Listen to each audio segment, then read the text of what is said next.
One of the important things we remember and have to do in ballet is our turnout.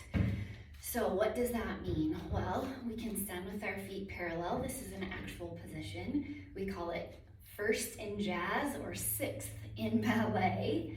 And in classical ballet class, we want to turn our feet out, not just from our feet, but from the hips, through the legs, the knees, the calves, all the way down to the ankles.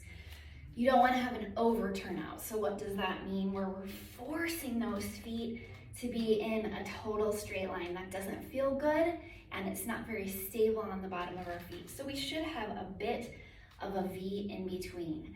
This goes for any time your foot hits the ground. We do not put our toes in.